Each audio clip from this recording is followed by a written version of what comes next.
मध्यकालीन भारत के इतिहास में आपका स्वागत है। आज हम फिरोज तुगलक की राजस्व व्यवस्था के बारे में जानकारी प्राप्त करेंगे।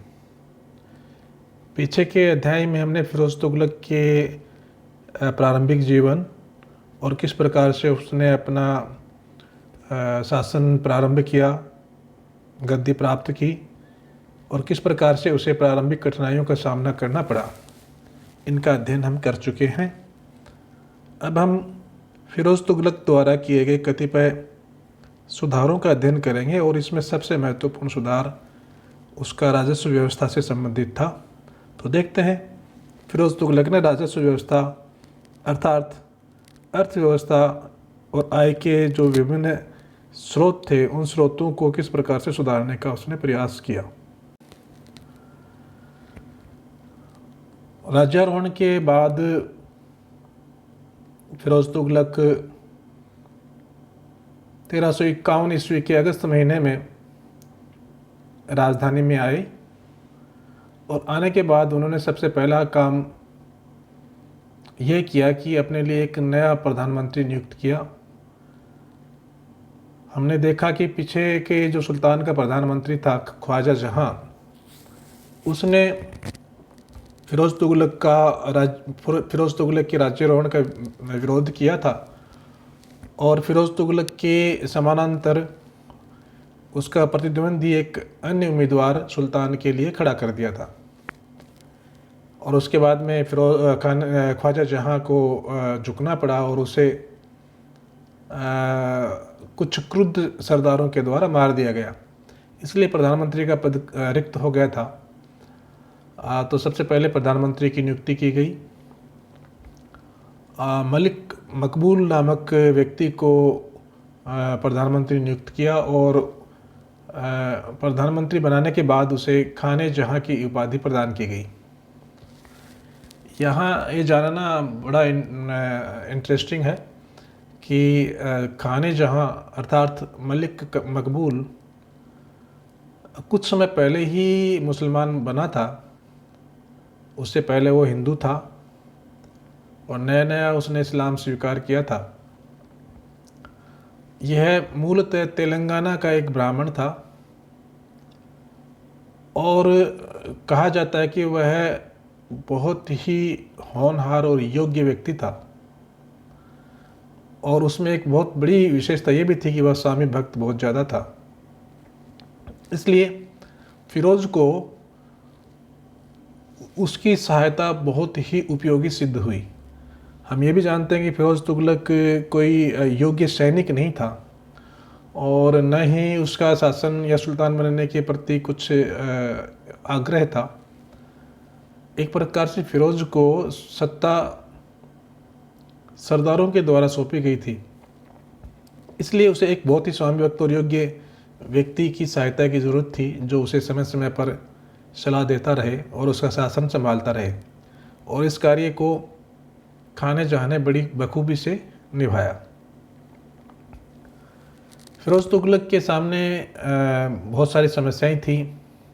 पहली समस्या तो ये थी कि पूर्ववर्ती सुल्तान के समय अंतिम समय में उसके विभिन्न विद्रोह हुए और उन्हें विद्रोह को दबाने में ही लगा रहना पड़ा।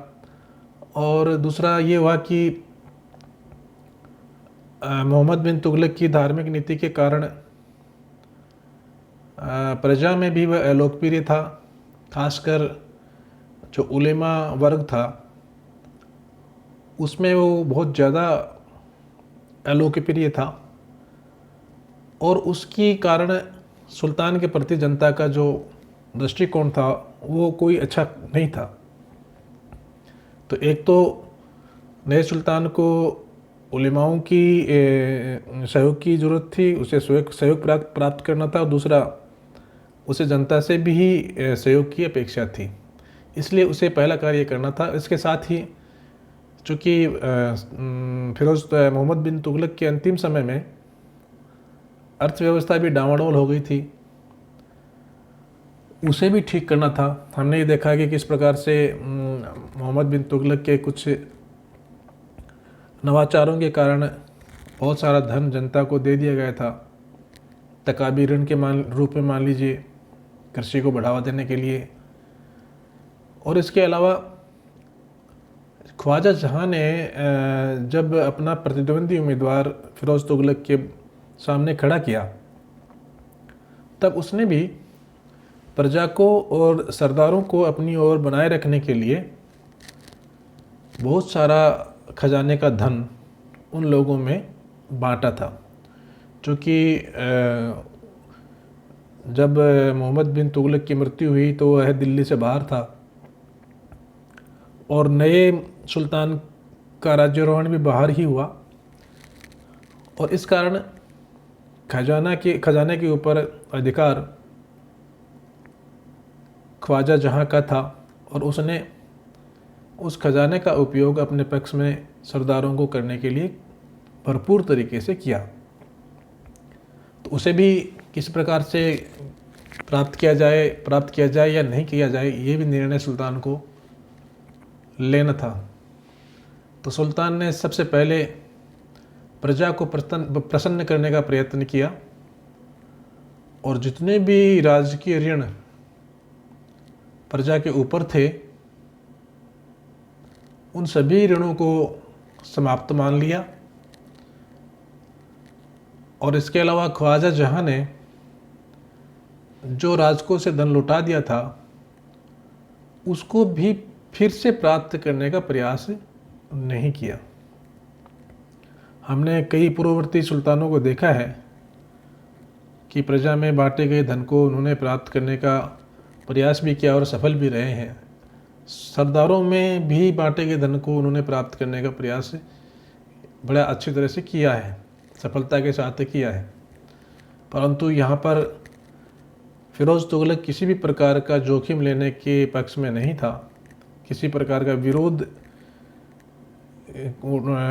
लेने के पक्ष में नहीं था। इसलिए उसने प्रजा का ऋण भी समाप्त कर दिया, और ख्वाजा जहाँ ने जिन सरदारों को धन बांटा था अपने पक्ष में करने के लिए, उसे भी उसने वापस लेने का प्रयास नहीं किया। इसलिए सुल्तान को प्रारंभिक विरोध का सामना नहीं करना पड़ा। कुछ मायने में सुल्तान भाग्यशाली भी रहा कि उसे दिल्ली की जनता, विशेषकर जो कट्टर सुन्नी वर्ग था दिल्ली का, वह उसका विश्वास पात्र था, क्योंकि इस वर्ग को पूर्ववर्ती सुल्तान के द्वारा बड़ी उपेक्षा सहन करनी पड़ी थी, और अब वो चाहते थे कि नया सुल्तान उनके पक्ष में रहे। जनता भी ये चाहती थी। इस कारण से जनता ने भी उसका भरपूर साथ दिया। तकाबी ऋण वगैरह माफ़ करने से भी जनता उसके पक्ष में हो गई। इसलिए जनता की सहायता से वह न्याय और व्यवस्था में सुधार करने में और शांति और सुरक्षा व्यवस्था ठीक करने में नया सुल्तान समर्थ हो सका। फ़िरोज़ तुगलक अपने राज्य को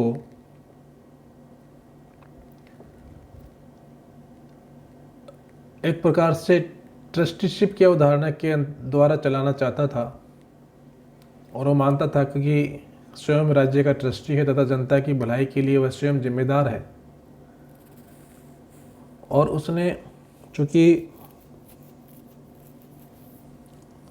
इस्लामिक जगत की जो व्यवस्थाएं थी उनके अनुसार वह उलेमाओं का भी समर्थन प्राप्त करना चाहता था और मुसलमानों का भी समर्थन प्राप्त करना चाहता था। इसलिए उसने राज्य व्यवस्था को सांप्रदायिक आधार पर पुनर्स्थापित करने का प्रयास किया, और एक प्रकार से धार्मिक राज्य व्यवस्था को उसने लागू किया। वह अपने आप को जनता के मुस्लिम वर्ग का वास्तविक शासक समझता था, और इसलिए उसने उस समय उनके लिए जो भी भौतिक या नैतिक रूप से समृद्ध हो सकता था वो सब कुछ उसने किया। एक सच्चे इस्लामिक शासक के आदर्श पर यथासंभव उसने पहुंचने का प्रयास किया, और इस प्रकार फिरोज ने दोहरे रूप में अपना कार्य किया। पहले राज्य की संपूर्ण जनता के व्यवहारिक शासक के रूप में और दूसरे मुस्लिम जनता के लौकिक और धार्मिक शासक के रूप में उसने कार्य किया और उसे बहुत हद तक प्रजा की भी भौतिक उन्नति बढ़ाने के साथ साथ इस्लाम की प्रतिष्ठा को भी बढ़ाने में सहायता प्राप्त हुई। इस प्रकार फिरोज तुगलक काफ़ी हद तक उलेमा वर्ग और जो मुसलमान प्रजा थी उस प्रजा की नज़र में अपनी स्थिति को सुदृढ़ करने में सफल रहा। सुल्तान का दूसरा महत्वपूर्ण कार्य सल्तनत को दुर्बलता और अनैतिकता के गर्ज से ऊपर उठाना था, जो कि मोहम्मद बिन तुगलक के समय में बहुत ज़्यादा गिर गई थी। हालांकि असाधारण सैनिक सफलताओं तथा दक्षिण बंगाल, सिंध, राजस्थान आदि राज्यों के खोए हुए प्रांतों को पुनर्विजय के बिना यह दुर्बलता को ऊपर उठाना संभव नहीं था। परंतु चूंकि फिरोज तुगलक में उच्च कोटि की सैनिक प्रतिभा का अभाव था और इसलिए उसने सैन्य शक्ति के द्वारा जो क्षेत्र उसके अधिकार से निकल गए थे उन्हें प्राप्त करने का कोई ज़्यादा प्रयत्न उसने नहीं किया। अब हम फिरोज तुगलक के द्वारा राजस्व की व्यवस्था स्थिति में क्या किया गया, क्या सुधार किए गए, उसके बारे में अध्ययन करते हैं। अर्थात फिरोज तुगलक की राजस्व नीति क्या थी, इसके बारे में जानने का प्रयास करते हैं। फिरोज ने राजस्व संबंधी विषयों में विशेष ध्यान दिया, क्योंकि उस समय भी तो राजस्व व्यवस्था की स्थिति अच्छी नहीं थी। एक प्रकार से अराजकता का माहौल था। लूट खसोट, कुप्रबंध और अकाल के कारण प्रजा को भी अत्यधिक कष्ट सहन करना पड़ा था। उसने सबसे पहला कार्य ये किया कि जो तकाबी ऋण दिए गए थे उन्हें माफ़ कर दिया गया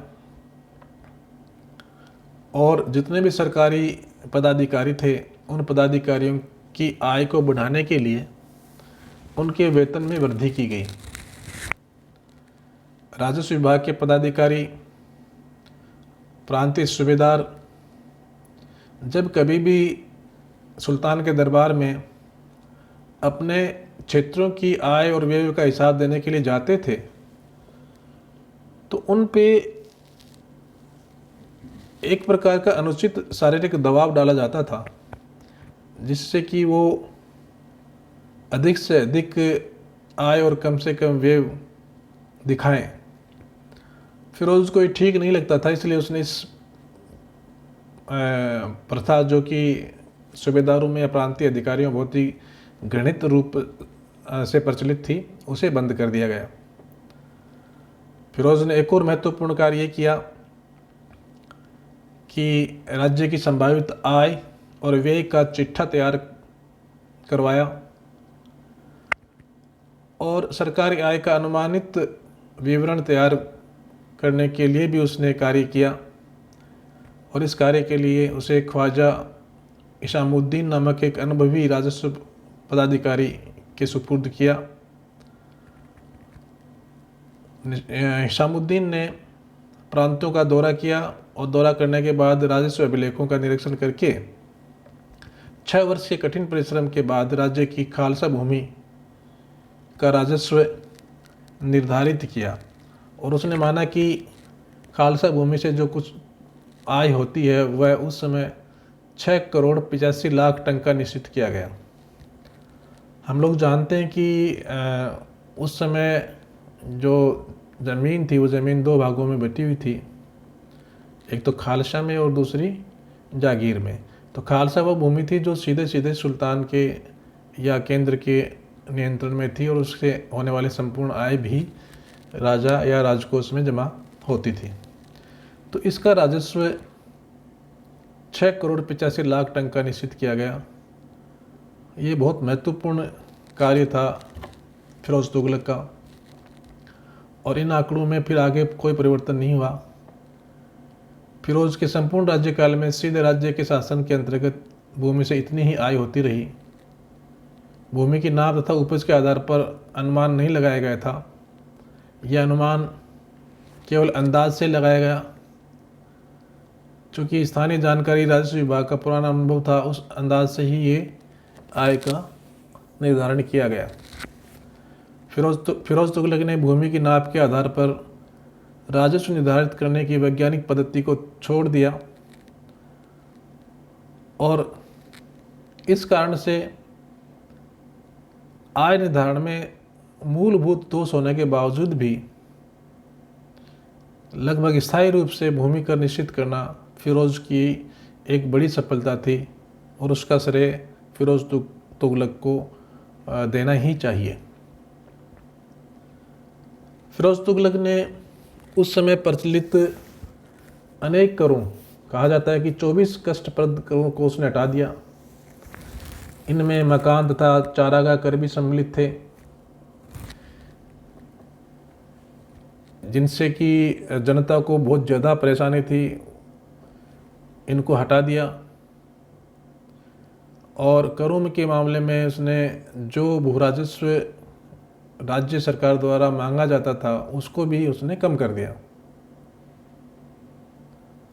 एक कार्य उसने ये भी किया कि जब भी किसी सूबेदार की नियुक्ति होती थी तो नियुक्ति के समय तथा उसके बाद प्रतिवर्ष भेंट के स्वरूप में कुछ धन राज्य को देना पड़ता था।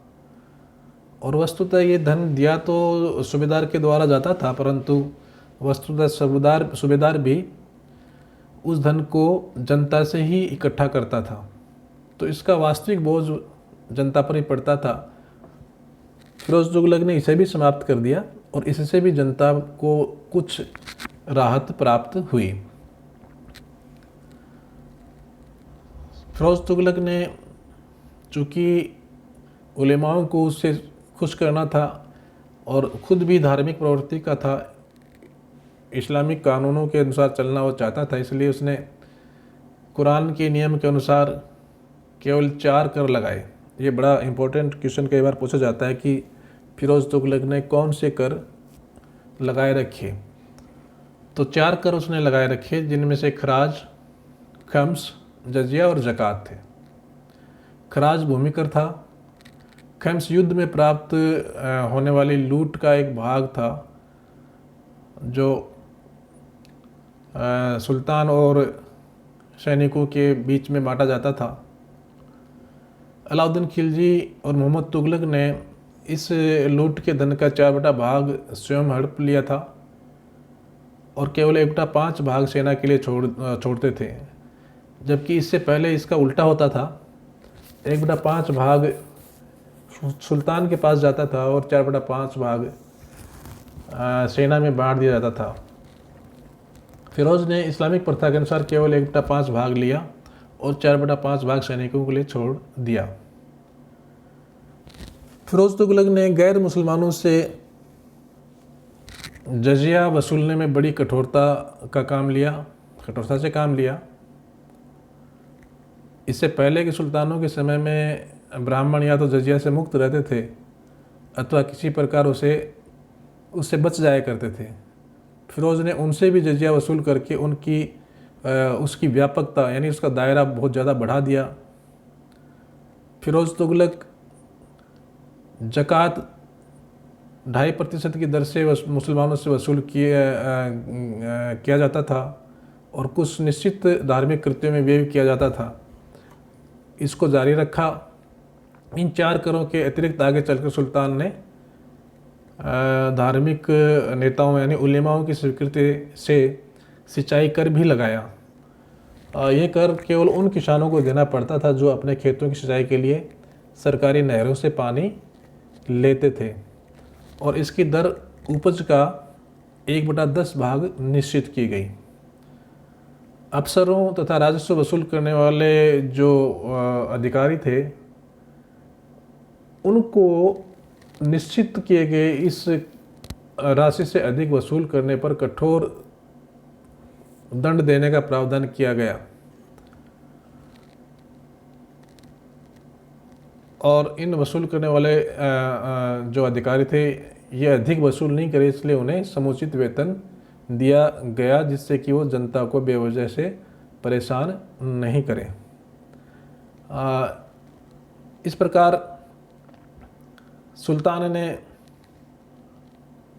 राजस्व के क्षेत्र में महत्वपूर्ण सुधार किए और उससे राज्य की आय में काफ़ी वृद्धि हुई। सुल्तान के समय में राज्य की आय में वृद्धि के और भी कारण थे, जैसे अच्छी खेती और उत्तम फसलें हुई, सिंचाई कर, और इसके अलावा बागों से भी आय होती थी। फिरोज को बागों का बड़ा शौक था और उसने दिल्ली के आसपास फलों के 1200 बाग लगवाए थे, जिनसे 1,80,000 टंका की वार्षिक आय होती थी। इससे भी फिरोज को काफ़ी फ़ायदा हुआ। तो इस प्रकार हम कह सकते हैं कि फिरोज तुगलक के समय में राजस्व व्यवस्था काफ़ी हद तक अच्छी स्थिति में पहुंच गई। हालांकि फिरोज तुगलक की राजस्व नीति के बहुत सारे दोष भी थे। भूमि को ठेके पर देने की प्रथा का विस्तार था, वही पहला दोष था। इससे बड़ी समस्या आगे जाकर हुई, परंतु इससे लाभ फिरोज तुगलक को हुआ। अलाउद्दीन खिलजी तथा मोहम्मद बिन तुगलक दोनों सैनिकों तथा असैनिक पदाधिकारियों को जागीर देने के विरुद्ध थे। फिरोज ने सेनापतियों, सैनिकों, असैनिक पदाधिकारियों को भी जागीर के रूप में वेतन देना प्रारंभ कर दिया, जो कि कोई ज़्यादा उचित कार्य उसका नहीं था। इसके अलावा जजिया का विस्तार करना भी एक प्रकार से उस समय की जो बहुसंख्यक जनता थी, उस जनता के लिए कोई ज़्यादा अच्छा कार्य नहीं था। इससे उसकी सुल्तान की ब्राह्मण कट्टर धार्मिक इस्लामिक सुल्तान के रूप में छवि बनी। तो इस प्रकार उसने राजस्व क्षेत्र में ठीक ठाक कार्य करते हुए अपनी आय को सुनिश्चित किया और फिर से राजस्व को पटरी पर लाने का कार्य किया। आशा है आप फिरोज तुगलक के द्वारा की गई राजस्व व्यवस्था में सुधारात्मक कार्यों के बारे में समझने में सफल रहे होंगे। धन्यवाद।